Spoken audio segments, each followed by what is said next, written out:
महाभारत भारतीय इतिहास का सबसे महान और व्यापक महाकाव्य था। यह केवल एक युद्ध नहीं था, बल्कि यह सत्य और अधर्म के बीच एक आदर्श संघर्ष था।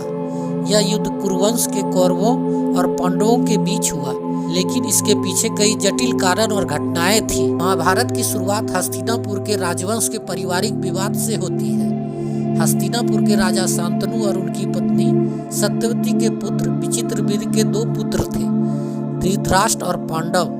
धृतराष्ट्र जो जन्म से अंधे थे, राजा नहीं बन सके और राजगद्दी पांडु को मिली। पांडव के 5 पुत्र थे, युधिष्ठिर, भीम, अर्जुन, नकुल और सहदेव पांडव कहलाए। दूसरी ओर धृतराष्ट्र के 100 पुत्र थे, जिनमें सबसे बड़ा दुर्योधन था।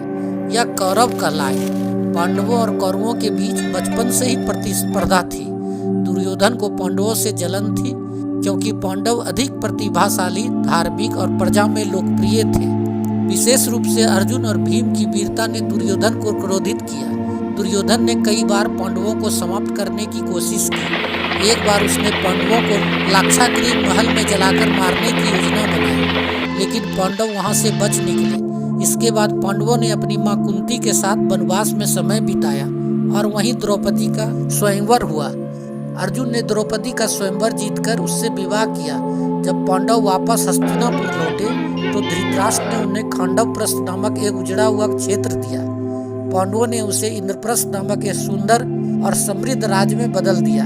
यह देखकर दुर्योधन और अधिक कृपालु हो गए। शकुनी, जो दुर्योधन का मामा था, उसने पांडवों को छल पूर्वक हराने की योजना बनाई। उसने दुर्योधन को जुए के खेल खेलने के लिए उकसाया। पांडवों में विशेष रूप से युधिष्ठिर धर्म के प्रति इतने समर्पित थे कि उन्होंने जुए की चुनौती स्वीकार कर ली।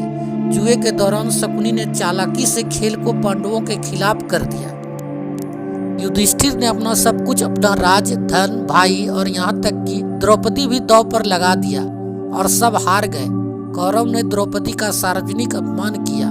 भीम ने कसम खाई कि वह दुर्योधन की जांग तोड़ेगा और दुशासन के सीने से खून निकालकर द्रौपदी के बालों को धोएगा। पांडवों को 13 वर्ष का वनवास और 1 वर्ष का अज्ञातवास सहना पड़ा। इस दौरान उन्होंने कठिनाइयों का सामना किया और अपनी शक्तियों को बढ़ाया। वनवास के बाद जब पांडव वापस लौटे तो उन्होंने अपना राज्य वापस मांगा। दुर्योधन ने इसे ठुकरा दिया। भगवान श्री कृष्ण, जो पांडवों के मित्र और मार्गदर्शक थे, शांति का प्रस्ताव लेकर हस्तिनापुर गए।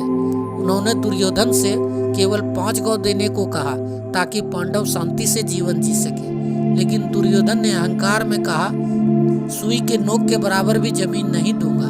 दुर्योधन का यह अन्याय और अहंकार कुरुक्षेत्र के महायुद्ध का कारण बना। युद्ध के पहले दिन से लेकर 18वें दिन तक कुरुक्षेत्र में अधर्म और धर्म के बीच घमासान हुआ।